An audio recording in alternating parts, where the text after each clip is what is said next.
وہ شاید اکثر داڑھی والوں میں بھی پوری نہیں ہوتی ہیں. پہلے تو انہوں نے مسلیاں تو لاؤ نا مولویوں نو.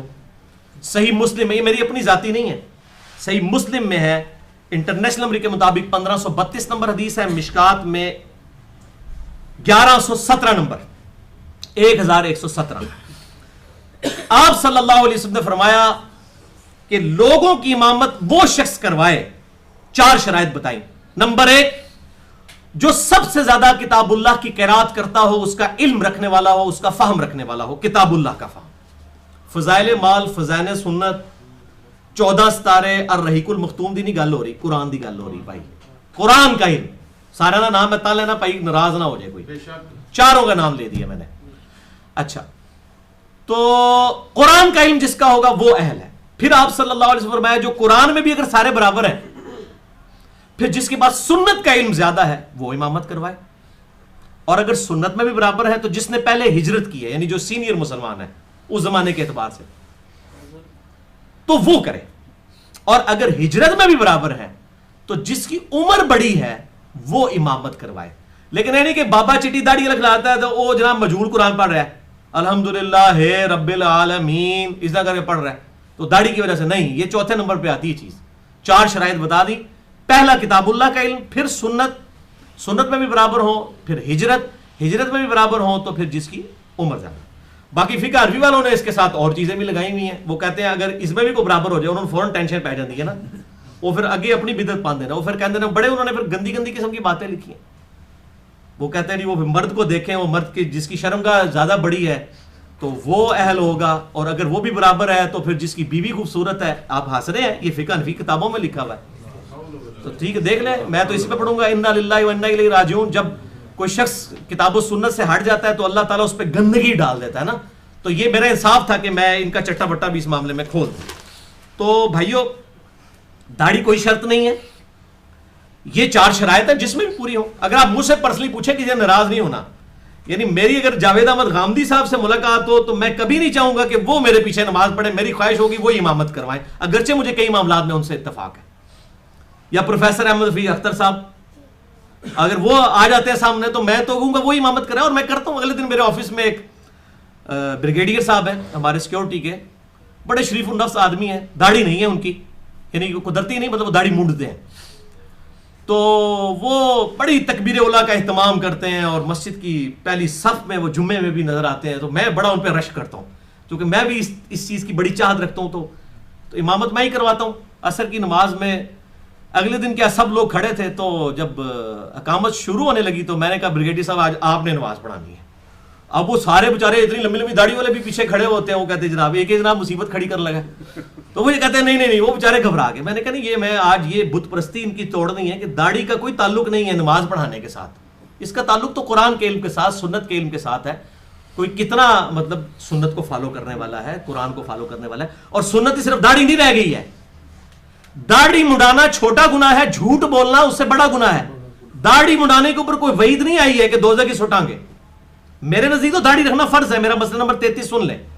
میں سمجھتا ہوں یہ گناہ کبیرہ ہے، لیکن جھوٹ کے لیول کا نہیں ہے، غیبت کے لیول کا نہیں ہے، کوڑ مارنے کے لیول کا نہیں ہے، لوگوں سے حق چھپانے کے لیول کا گناہ تو نہیں ہے. ایک مولوی جو ممبر پہ چڑھ کے گالی گلوچ کرتا ہے، لوگوں کو باطل مسئلے بتاتا ہے، یہ بڑا جرم ہے داڑھی مڈانے سے. ان کو مسلوں سے اتاریں جن کے اندر بڑی خرابیاں موجود ہیں. یہ تو پہلے اپنا سرٹیفکیٹ بتائیں نا کہ ان کو داڑھی انہوں نے رکھ کے جو مرضی کر رہے، اس داڑھی کی آڑ میں جو مرضی کرتے جائیں. تو داڑھی شرط نہیں ہے. ہاں، جب سارے برابر ہوں گے، قرآن کا علم بھی زیادہ ہوگا، پھر سنت کی طرف آئیں گے، پھر داڑھی آ جائے گی. پھر داڑھی نہیں صرف آئے گی، پھر باقی چیزیں بھی آئیں گی. لیکن یہ صرف ایک ظاہری سرٹیفکیٹ لوگوں نے بنایا ہوا ہے، اور اس کی بنیاد کے اوپر حالانکہ کتنے لوگ ہیں علماء بڑے بڑے لحن جلی کرتے ہیں، ان کو پتہ ہی نہیں تھا سین اور سواد میں کیا فرق ہے. ان کو دال اور دواد میں ہی فرق نہیں پتا، الف اور عین میں ہی فرق نہیں پتا. لحن جلی کرتے ہیں، الحمد کو الحمد پڑھ دیتے ہیں، غیر المغضوب علیہم کو غیر المغضوب علیہم والضالین پڑھ دیتے ہیں، نعوذ باللہ.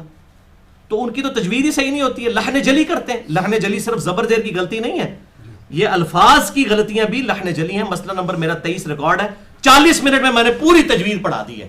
جو 2 سال کے کورس کرواتے رہتے ہیں، صرف 40 منٹ کے اندر میری ویڈیو ہے. مسئلہ نمبر 23، جسے شوق ہو تو وہ اس حوالے سے الحمدللہ دیکھ سکتا ہے. تو بہرحال یہ پھر اس سے بڑی بات تو یہ ہے کہ سنت پہ پھر دیکھا جائے گا تو پھر تکیا جائے گا کون سنی ہے تو کون ٹنی ہے. سنی ہے جو بکش مسلمان ہے, ٹنی کون ہے؟ سن سنا کے سنی, ٹن کوئی دلیل نہیں پتا, ہم نے ایسے ہی کرتا دیکھا ہے. سنی بکش سنی منہج کے طور پر, اور ٹنی وہ کہ نان بکش. اب بخاری مسلم کھول کے دیکھ لیتے ہیں کہ کتنے جو سنی اپنے آپ کو کہنے والے ان کا طریقہ نماز کا وہ ہے جو بخاری مسلم میں لکھا ہے, تو پائی سے یہ کہا کہ ٹنی ہونا, تو یہ سنت کا علم نہیں ہے, سنت کا علم بھی نہیں ہے ان کو بھی مسلوں سے اتاریں. یہ بھی تو سنت سے تو ناواقف ہیں اور اس پہ عمل نہیں کر رہے, اوپر دیدہ دلیری یہ ہے, پھر تو یہ سارے مولوی فارغ ہوں گے. تو میرا موقف یہ ہے کہ سب کے پیچھے نماز ہو جاتی ہے. اس طرح کی غلطیاں کسی میں موجود ہوں تو میرا پورا لیکچر ریکارڈ ہے, مسئلہ نمبر 75C, بدعتی امام اور کلمہ گو مشرک امام, کلمہ گو مشرک, کافر کی نہیں بات کر رہا, اس کے پیچھے نماز پڑھنے کا کیا موقف ہے. میں نے دلائل کے ساتھ اس پہ واضح کیا کہ نماز سب کے پیچھے ہو جاتی ہے, البتہ بہتر کی تلاش میں رہنا چاہیے. میں مجھے کوئی آر نہیں ہے, میری پوری کوشش ہوتی ہے کہ میں کسی اہل حدیث امام کے پیچھے جا کے نماز پڑھوں. اس کی وجہ ہے کہ بھائی ہم نے ٹکریں نہیں مارنی, ہم نے سکون کے ساتھ نماز پڑھنی ہوتی ہے. تو یا وہ اہل حدیث سکون کے ساتھ نماز پڑھتے ہیں یا یہ جماعت المسلمین والے پڑھتے ہیں. باقی تو اللہ ماشاءاللہ جو ہے وہ لوگ نماز کو سکون کے ساتھ پڑھ رہے ہوتے ہیں. تو آپ کا حق ہے کہ آپ بہتر امام کے پیچھے نماز پڑھیں, لیکن اگر بہتر امام اویلیبل نہیں تو گھر نماز نہ پڑھیں, مسجد کا ضرور اہتمام کریں, اس مسجد کو نہ چھوڑیں, اس میں الگ نہ ہو. میں نے اس میں دلائل بھی دیے ہیں, مسئلہ نمبر 75C. باقی سب سے بڑی تو بدعت تو یہ ہے کہ مسجدوں کے باہر جو نام لکھ دیے انہوں نے بریلوی دیوبندی اہل حدیث اور جو اثنا عشری, مسجد کے باہر اس طرح کے نام, میں کہتا ہوں, یہ کہتے ہیں نا سلف کا فہم. مجھے بتائیں امام بخاری امام مسلم نے کہیں لکھا ہوا ہے کہ مسجد کے باہر آپ اہل حدیث بریلوی دیوبندی یہ شیعہ یہ لکھیں؟ کس نے لکھا ہے یہ؟ سعودی عرب پورے میں کسی مسجد کے باہر کوئی کسی فرقے کا نام نہیں لکھا ہوتا. اسی طرح ملیشیا کے اندر ہے, نہیں لکھا ہوتا. یہ اب یہ فرقوں کے نام لکھے ہوئے پھر تو یہ سارے بدعتی ہیں, کسی کے پیچھے بھی نماز نہیں ہوگی. نہیں, ایسا نہیں ہے, نماز ہو جائے گی. اور اللہ تعالیٰ سے دعا بھی کرتے رہا کریں, اللہم اہدنا الصراط المستقیم صراط الذین انعمت علیہم غیر المغضوب علیہم ولا الضالین آمین. آج کا 5واں اور آخری سوال, یہ بہت کریٹیکل سوال ہے اور مجھے اکثر ای میلز خصوصاً غیر مسلم ملکوں سے آتی ہیں جو وہاں پہ مسلمان آباد ہیں, اور خصوصاً انڈیا کے اندر بھی ظاہر ہے کہ تقریباً 20 کروڑ کے قریب مسلمان ہیں وہاں پر بھی, اور ان کو اس سے واسطہ پڑتا ہے. یہاں پر بھی اکثر اوقات ہمیں بھی پڑ جاتا ہے. اور وہ 5واں سوال ہے, کیا ہم کسی غیر مسلم مثلاً ہندو, عیسائی, یہودی یا قادیانی کو سلام کر سکتے ہیں یا اس کے سلام کا جواب دے سکتے ہیں؟ یہ دو چیزیں ہیں, خود سلام میں پہل کرنا یا اس نے سلام کیا تو اس کا جواب دینا. تو پہلے تو میں کیٹاگوریکل بتا دوں کہ دونوں کا جواب ہے ہاں, نہ میں نہیں ہے. اب میں اس کے دلائل سامنے رکھتا ہوں. بھائیو, اس کانٹیکسٹ میں نے پوری ایمانداری کے ساتھ صحیح بخاری اور صحیح مسلم کی ساری احادیث پڑھی جو سلام سے ریلیٹڈ ہے, اور آپ کو یہ کمبائنڈ فارم میں 5 کریٹیکل احادیث مشکات میں اکٹھی مل جائیں گی. انٹرنیشنل نمبر کے مطابق 4635 سے لے کر 4639 تک. انسائکلوپیڈیا آف حدیث مشکات, بخاری اور مسلم کے ریفرنس سے, ان کے نمبر بھی میں بتا دیتا ہوں. پہلی حدیث صحیح مسلم سے ہے, یہ صحیح مسلم سے ہے, باقی ساری متفقن علیہ ہیں بخاری اور مسلم کی. صحیح مسلم 5661, مشکات میں 4635, کہ آپ صلی اللہ علیہ وسلم نے فرمایا کہ یہود و نصارہ کو سلام کرنے میں پہل نہ کرو, جب ان میں سے کسی کو راستے میں ملو تو انہیں راستے کی ایک طرف چلنے پر مجبور کر دو. اب یہ حدیث کے الفاظ بڑے سخت ہیں کہ پہل نہ کرو اور ان کو راستے میں سائیڈ پہ چلنے پہ مجبور کر دو, مین راستے پہ تم چلو. یہ الفاظ ہی بتا رہے ہیں کہ آپ صلی اللہ علیہ وسلم کے مزاج کے ساتھ میچ نہیں کھاتے یہ الفاظ, کیونکہ آپ کے بارے میں ہے وَإِنَّكَ لَعَلَىٰ خُلُقٍ عَظِيمٍ, آپ تو اخلاق کے بلند ترین مرتبے پر فائز ہیں. حدیث صحیح ہے یہ. اس کا فہم یہ ہے, میں ان محققین اور علماء کے ساتھ ہوں جن کا فہم یہ ہے کہ یہ کسی خاص سرکمسٹانسز میں حالات و واقعات کے اندر آپ کو یہ بات کرنی پڑی ہے. حالات اتنے بگڑ گئے تھے, اور وہ آپ کو اگلی احادیث میں بخاری مسلم کی پتہ چل جائے گا یہ کانٹیکسٹ کیا ہے. لہٰذا یہ حدیث کوئی پیش کر کے کوئی ایسا معاملہ نہ کریں, اس کو آپ یا منسوخ تصور کریں یا اس کو ان خاص سرکمسٹانسز کے ساتھ تصور کریں. آج کے لیے اپلیکیبل نہیں ہے. یہ حدیث خود بخود منسوخ ہو جائے گی دوسری احادیث سے جو میں آگے بیان کروں گا, اور وہ چاروں کی چاروں بخاری اور مسلم دونوں میں ہے. یہ صرف صحیح مسلم میں ہے, بخاری میں نہیں تھی یہ حدیث, لیکن اگلی 4 حدیثیں بخاری اور مسلم دونوں میں ہیں. دوسری حدیث صحیح بخاری میں 6257، صحیح مسلم میں 5654، مشکات میں 4636 کہ آپ صلی اللہ علیہ وسلم نے فرمایا جب یہودی تمہیں سلام کرتے ہیں تو ان میں سے کوئی ایک تمہیں کہتا ہے السلام علیکم، یعنی تم پر موت ہو، لام کو سکپ کر دیں، السلام علیکم تم پر موت ہو، لہذا تم صرف وعلیکا کہہ دیا کرو۔ کیا مطلب کہ اگر اس نے تم پر موت بھیجی ہوگی تو اس پہ موت شفٹ ہو جائے گی، اور اگر نے سلامتی بھیجی ہوگی تو اس پہ سلامتی کو۔ وعلیکا کیا مطلب ہے؟ اور تم پر بھی ہو، یعنی جو تم نے مجھے کہا وہی تم پر بھی ہو۔ وعلیکم السلام پورا کہنا ضروری نہیں ہوتا، عام مسلمان کو بھی اگر آپ وعلیکم کہہ دیتے ہیں تو اس کا مطلب یہی بنتا ہے کہ اور تم پر بھی۔ کیا تم پر بھی؟ جو تو میرے دس اٹھے ہے، لعنت بھیجیے تو لعنت، اگر سلام بھیجیے تو سلام، سیدھی سی لاجیکل گل ہے۔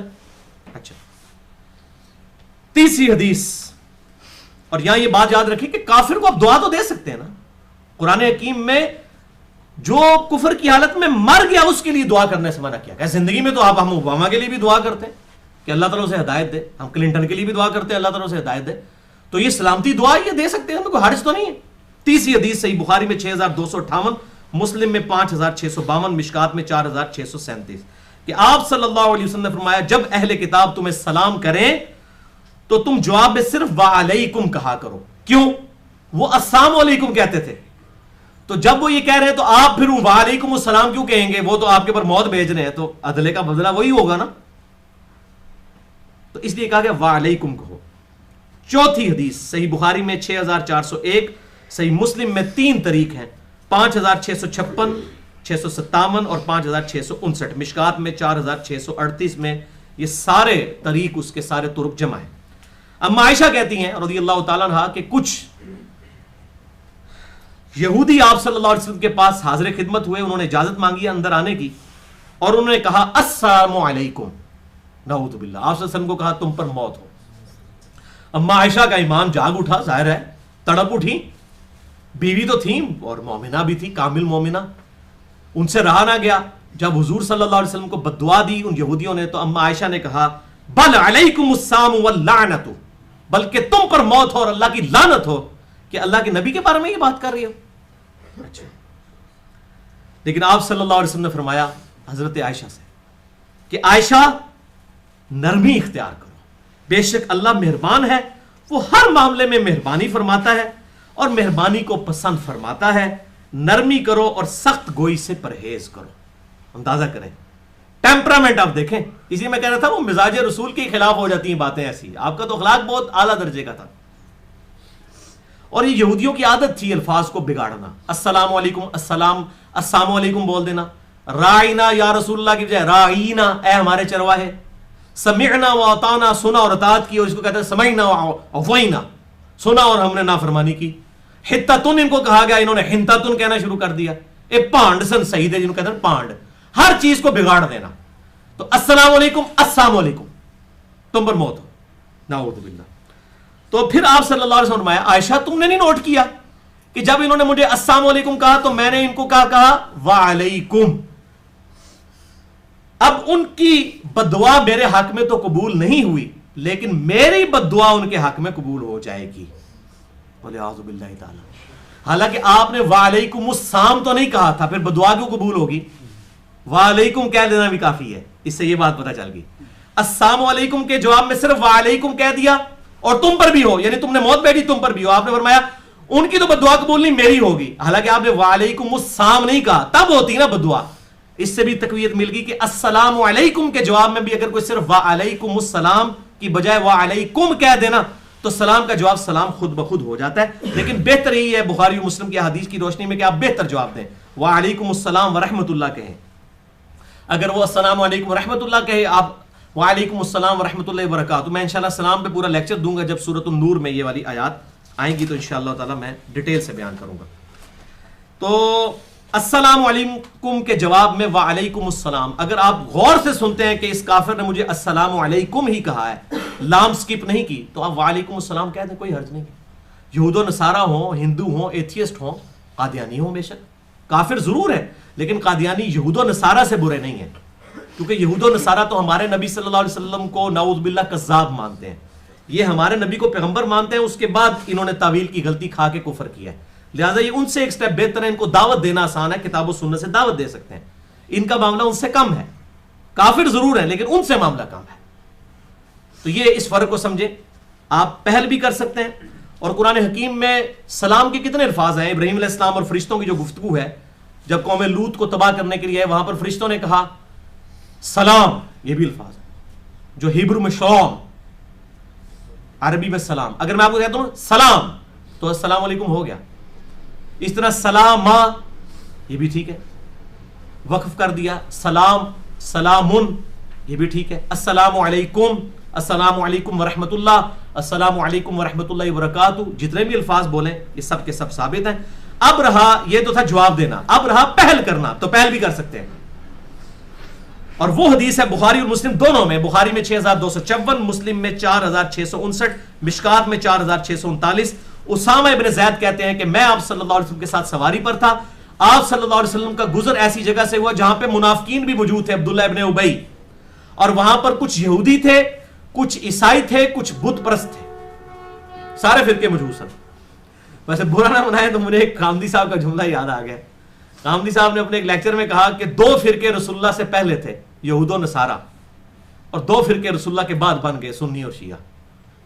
اور ہمیں اللہ نے قرآن میں حکم دیا ہے, سورۃ الانعام آیت نمبر 159, ان الذین فرقوا دینہم وکانوا شیعا لست منہم فی شیء. اے نبی, جنہوں نے دین میں فرقے بنائے ان کا آپ سے کوئی تعلق نہیں ہے. یہ پرٹیکولر تو آیا تھا کہ یہود و نصارہ نے دین میں فرقے بنائے, آپ کا ان سے کوئی تعلق نہیں ہے. تو جو ان کے بعد فرقے بنانا شروع کریں ان کے ساتھ تعلق رہ جائے گا بھائی, جسے فٹ اسے گفٹ. تو یہ مجھے ویسے بڑا جاندار جملہ رکھا. انہوں نے کہا کہ 2 فرقے جو ہے وہ محمد رسول اللہ سے پہلے تھے, 2 بعد میں بن گئے, اور نبی صلی اللہ علیہ وسلم کا کوئی فرقہ نہیں تھا. اور میں اس میں ایک اور جملہ غامدی صاحب کا ایڈ کرتا ہوں کہ وہ امام حنیفہ کے بھی پھر آگے 2 فرقے بن گئے, بریلوی اور دیوبندی, 2 فرقے ادھر بھی بن گئے. اور دونوں ایک دوسرے کے پیچھے نماز پڑھنے کے بھی قائل نہیں ہے, ایک دوسرے کو کافر مشرک پتہ نہیں کیا کچھ کہتے ہیں. تو یہ لعنت پڑتی ہے نا, جب فرقوں کی لعنت پڑتی ہے تو پھر یہی اس کا اینڈ نظر نکلتا ہے. تو یہاں پر بھی چاروں موجود تھے, یعنی بریلوی بھی تھے, دیوبندی بھی تھے, اہل حدیث بھی تھے. بالکل آپ ہنسے نا, میں یعنی 10 سال تک سبز پگڑی باندھتا رہا ہوں دعوت اسلامی میں نے کبھی کسی اہل حدیث دیوبندی یا شیعہ کو سلام نہیں کیا تھا, کیونکہ یہ تربیت ہے. جب وہ کہتے ہیں نماز ہی نہیں ہوتی کسی امام کے پیچھے تو سلام اسے کہاں سے کریں گے.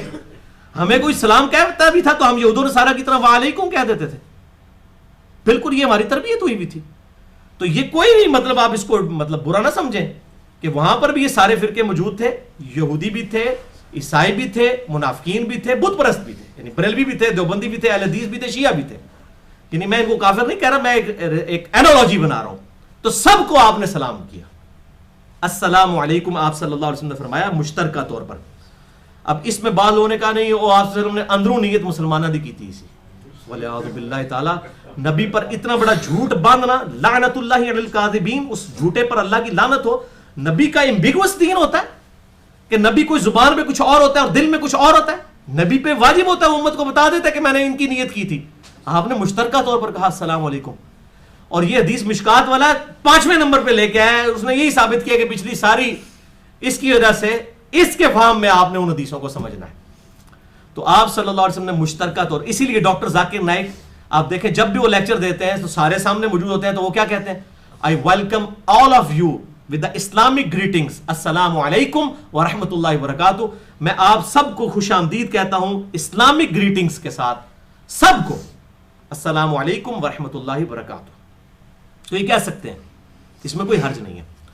اور باقی اگر کوئی کسی کو زیادہ کو تقوی کا حیضہ ہوا ہے تو اس کے لیے بھی میں ایک چھوٹا سا فارمولہ بتا دیتا ہوں. آخر میں وہ حدیث صحیح بخاری میں 6260, صحیح مسلم میں 4607, مشکات میں 3926, کہ آپ صلی اللہ علیہ وسلم نے جب کیسر روم کو خط لکھا, روم کے بادشاہ کو, وہ کون تھا, عیسائی تھا, نصارہ میں سے تھا, اس کو خط لکھا آپ صلی اللہ علیہ وسلم نے. وہ خط موجود ہے بخاری اور مسلم میں اور مشکات کا میں نے حوالہ دیا. اس میں الفاظ ہیں آپ صلی اللہ علیہ وسلم کے, بسم اللہ الرحمن الرحیم سے شروع ہوا, اور پھر آگے ہے کہ محمد صلی اللہ علیہ وسلم اللہ کے بندے اور اس کے رسول کی جانب سے ہرقل روم جو ہے قیصر روم کی طرف یہ جو ہے وہ دعوت نامہ ہے. اور پھر آپ صلی اللہ علیہ وسلم نے ساتھ لکھا سلام علی من اتبع الہدی, اور ایک طریق کے اندر ہے بخاری میں 6260, السلام علی من اتبع الہدی, سلام ہو ہر اس شخص پر جو کہ اتباع کر لے ہدایت کی پیروی اختیار کر لے. تو آپ کو اگر کوئی تکلیف ہے کسی معاملے میں تو آپ اس طریقے سے سلام کر لیں کسی کو, السلام علی من اتبع الہدا, السلام علی من اتبع الہدا, سلام ہو اس پر جو کہ اتباع کر لے ہدایت کی. ورنہ السلام علیکم بھی اگر کہہ دیتے ہیں تو کوئی حرج نہیں ہے, سب کو سلام کیا جا سکتا ہے. الحمدللہ یہ ایک سمجھ لیں سالوں کا ادھار تھا جو کہیں صحیح طریقے سے ملتا نہیں تھا. میں نے الحمدللہ اللہ کے فضل سے اس کو بھی ریکارڈنگ میں کروا دیا تاکہ یہ بھی قیامت تک کے لیے ایک ایسٹ تیار ہو جائے غیر مسلم کو سلام کرنے کے حوالے سے. اللہ تعالیٰ سے دعا ہے جو حق بات میں نے کہی اللہ تعالیٰ ہمارے دلوں میں راسخ فرمائے. اگر جذبات میں میرے منہ سے کوئی غلط بات نکل گئی تو اللہ تعالیٰ ہمارے دلوں سے محو کر دے. ہمیں کتاب و سنت کی تعلیمات کے مطابق چلتے ہوئے اجماع کو حجت مانتے ہوئے دوسرے بھائیوں تک پہنچانے کی توفیق عطا فرمائے. سبحانک اللہم و بحمدک اشہد ان لا الہ الا انت استغفرک و اتوب الیک وما علینا الا البلاغ المبین.